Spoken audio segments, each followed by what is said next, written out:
The slipstream curtain collapsed around the Kensington ledge with a deep shudder that ran through every deck plate.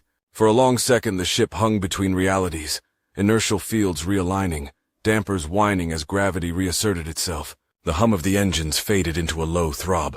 The stars stabilized.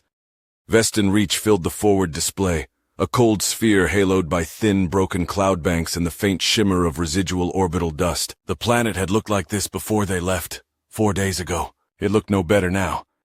On the bridge, no one spoke at first. The crew moved with practiced motions, though fatigue was visible in their faces.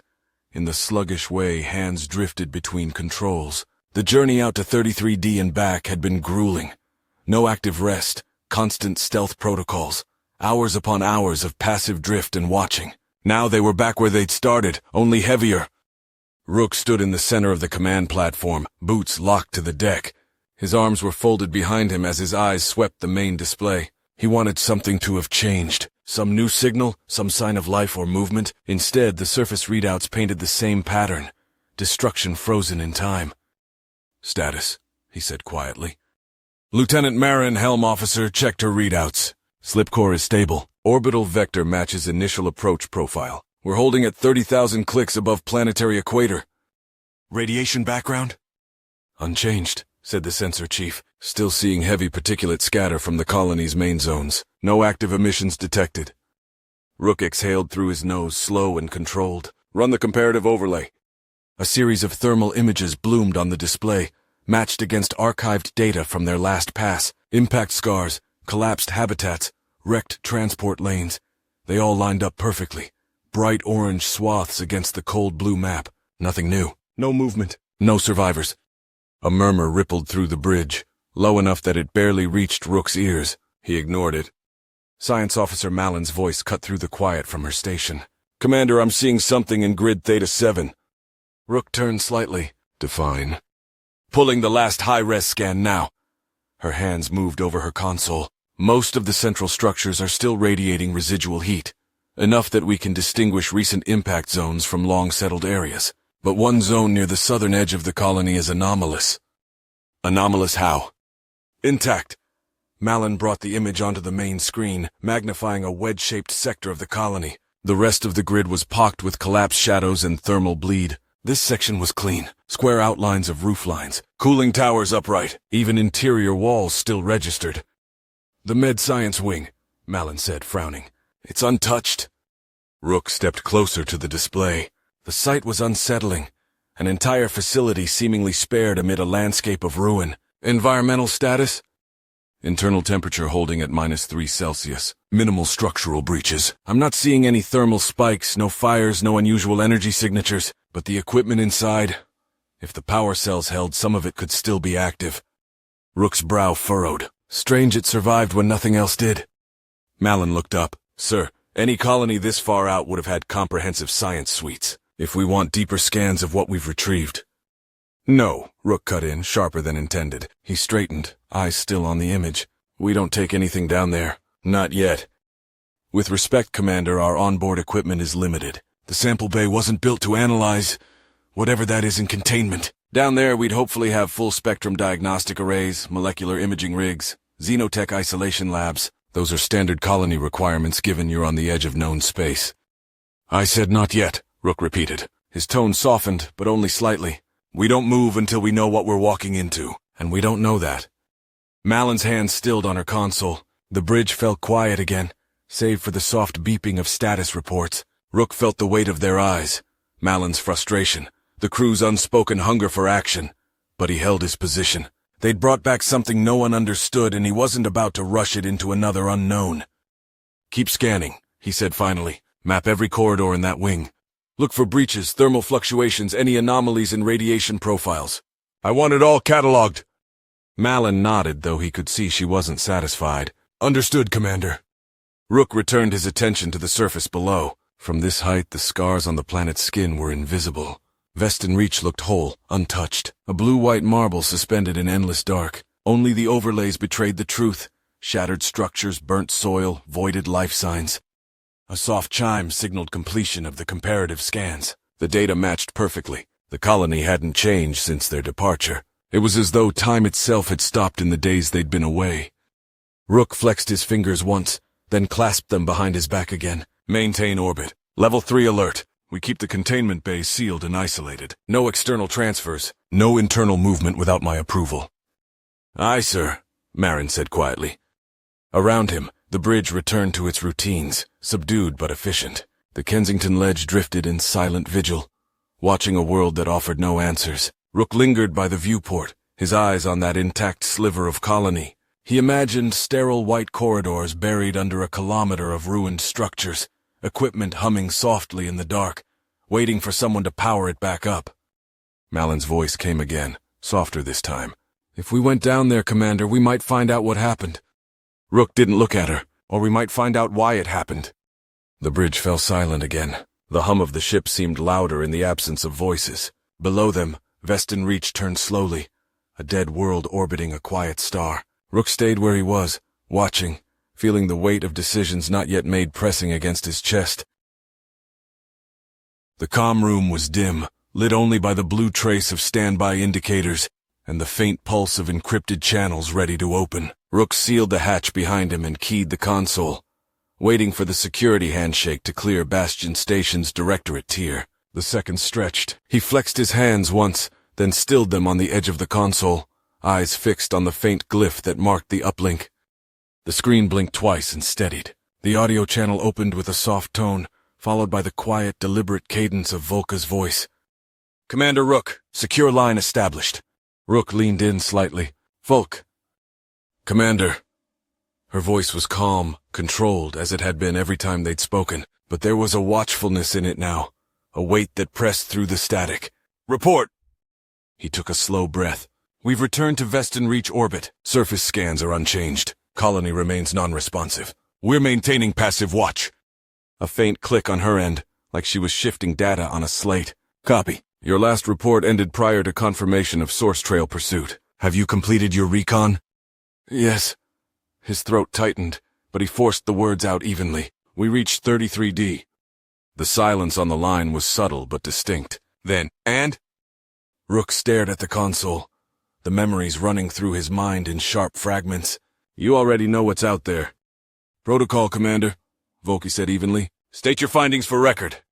He closed his eyes briefly, then began. We entered the sector under Dark Vector, as instructed. Radiation levels were high but consistent with old survey data. Passive scans revealed interference patterns. Rhythmic, deliberate. We proceeded through an asteroid field, masked behind mass clusters, no active emissions. Continue. 70 minutes into drift, we detected structures. He paused, letting that word hang in the air. Not natural. A central station-like mass, geometric black composite hull. Several smaller vessels docked to it. No human signature, no known design. Everything about it read as alien. He heard a faint shift in Volka's breathing. She didn't interrupt. We held position. Passive watch. One of the docked objects detached, a small vessel or drone on a drift vector. No emissions, no propulsion, but it was patterned, deliberate. We intercepted it. You intercepted, Volk repeated slowly. Rook nodded to himself. Yes, we deployed Hero 1 on a manual capture run. Full stealth protocols. Lieutenant Bresch executed the intercept. We attached an EMP, disabled the object without destruction, retrieved it intact. He hesitated, then added, It is currently in sealed containment aboard the ledge. Another silence. Then, carefully, You brought it back. I did. There was no mistaking the edge in her voice when she answered. You shouldn't have taken it. Rook straightened. You're going to tell me why? I will tell you, Volka said after a beat, that you have exceeded your operational directive. That's not an answer. His voice sharpened despite himself. Volky, the things in 33D, they weren't built by humans. You know that. You know what we've stumbled into. Who are they? What aren't you telling me? Commander! Don't give me protocol. He cut in, leaning closer to the console. We went out there blind. We found a station, a fleet, and now we're sitting in orbit over a dead colony that burned under their watch. Or maybe because of them. Don't stand there in Bastion and tell me there's nothing you can share. The channel was quiet. The kind of quiet that meant she was weighing every word. When Volka spoke, her voice had lowered. Some questions, Rook, are more dangerous when answered. Dangerous to who? His tone hardened. To me? To my crew? Or to the story you're trying to keep buried? She didn't rise to the bait. We have agreements in place, she said instead. Long-standing agreements that exist to protect company assets and other interests. You're operating near a boundary that isn't just geographic. Rook frowned, trying to parse her phrasing. What boundary? You're not cleared for those details. Volker. His voice carried a tight edge now. Stop. A faint exhale reached his ears. Then softly, the Sekatoan line. The words meant nothing to him, but her tone told him everything. She hadn't intended to say them. What? He asked, almost whispering. It's a treaty, Volker said after a pause, an understanding made decades ago. You weren't meant to cross it. Rook stared at the console. Treaty with who? Stop asking. Her voice had sharpened now, authority ringing through. Commander, listen to me very carefully. You are not to discuss what you found in 33D with anyone outside this channel. Not your crew, not reinforcements. No one. He shook his head slowly, disbelief cutting through his fatigue. You're confirming it by refusing to explain. Listen to me, Volke said, her tone a notch lower. This changes things. You brought something back. That object is a liability, Rook. A liability the company cannot afford to lose control of. It's secured. Double-sealed containment. No breaches. It's not just about breaches. There was an urgency in her voice now, like something under strain. Keep it locked down. No analysis beyond basic safety checks. No dissemination. No transmission of internal scans. You have no idea what you're holding. Then tell me. I can't. The answer came fast, too fast. Not now. Not over this channel. Volker. No. The word cracked through the audio like a blade. You've done enough. Stay in orbit. Wait for further orders. And above all else, Commander, do not tell anyone what you've just told me. Rook straightened, his shoulders tense. You're asking me to carry this blind. I'm asking you to follow orders. Her voice softened by degrees, but the weight remained. You survived what was out there. That alone has already drawn more attention than you want. Don't draw more. Rook was silent, fingers curled tight against the edge of the console. The memory of the station's black spires burned behind his eyes. The slow drift of alien vessels. The drone's inert weight as they pulled it into the shuttle. He thought of his crew watching him now, trusting him to make sense of what none of them could name. Finally he spoke, his voice low. This isn't over. No, Volker said. It's only beginning.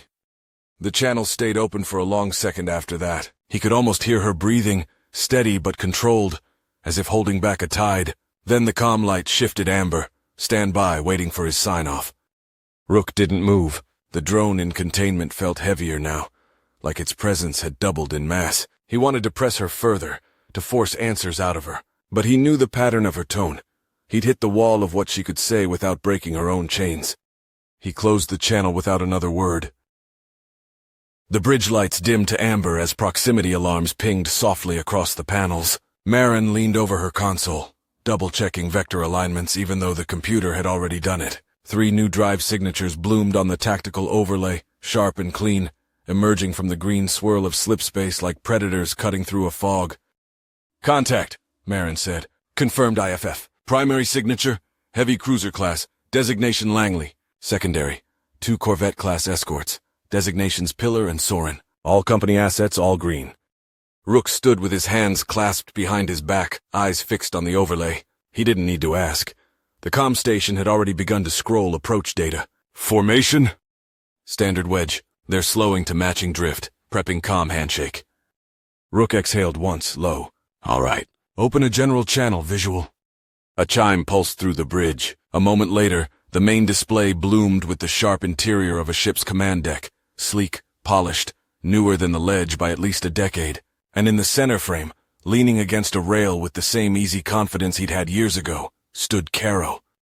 Rook, Caro said, grinning like they'd just bumped into each other at a company bar instead of over the shattered remains of a colony.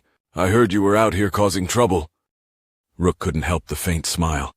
Caro, they let anyone have a cruiser these days, huh? You're just jealous because your boat still leaks when you turn too hard. Caro straightened, the dark of his uniform catching the bridge lights behind him. But yeah, Langley's mine. Got the paperwork and everything. Guess the company finally decided to trust me with something that can't be fixed with a wrench and a prayer. Rook shook his head.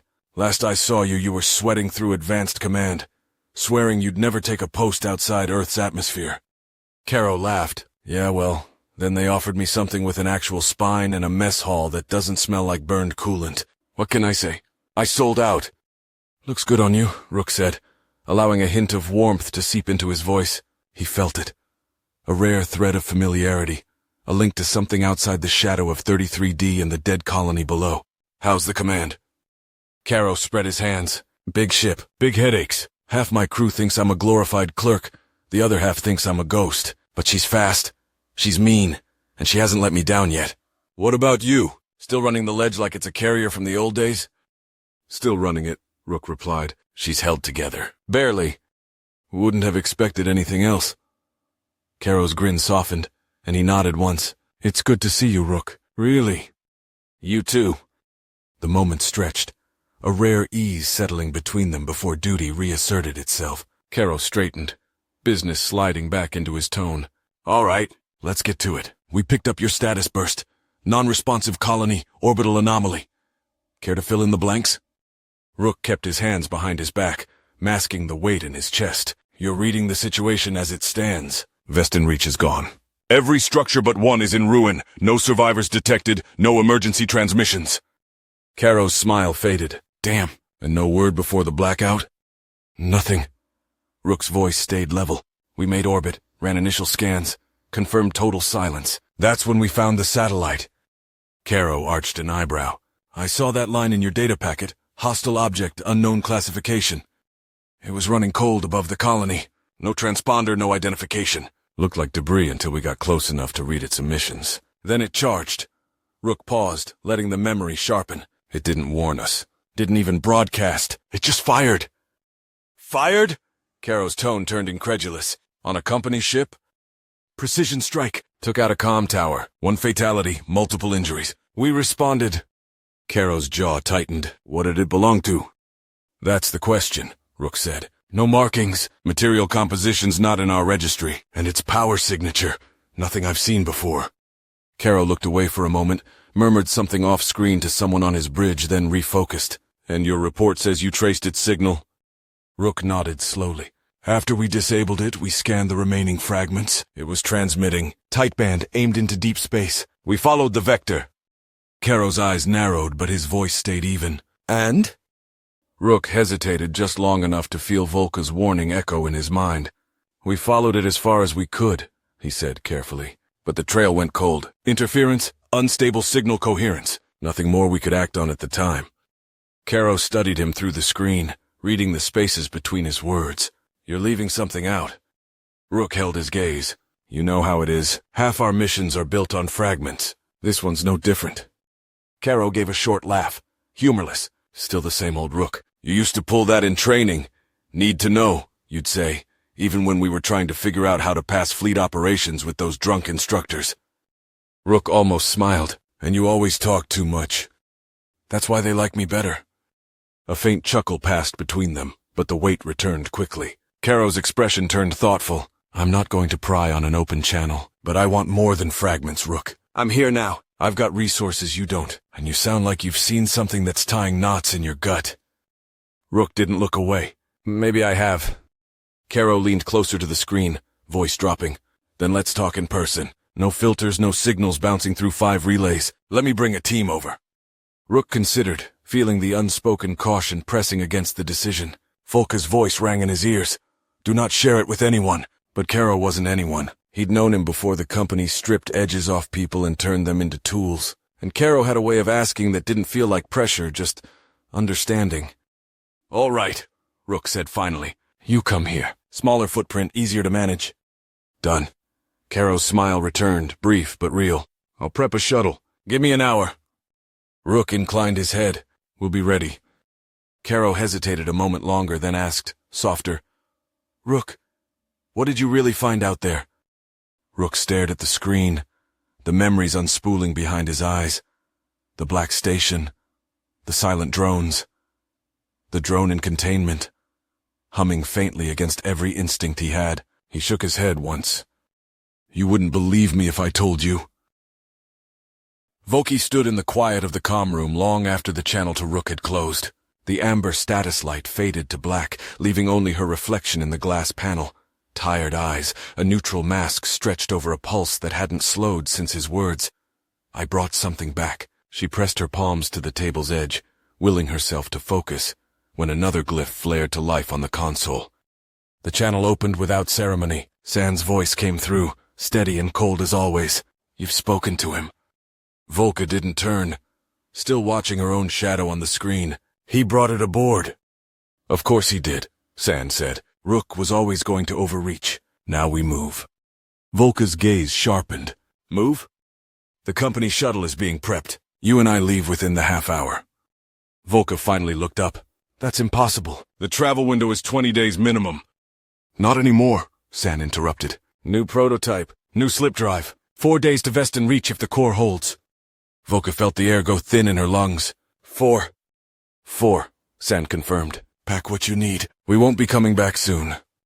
The channel cut before Volka could answer, leaving only the dim glow of the empty room and the low thrum of the station's heart beneath her feet. She straightened slowly, feeling the weight of the order settle in. In 30 minutes she would be gone, burning through a slipstream that shouldn't exist, racing toward a dead world and a man who had just made everything far more complicated.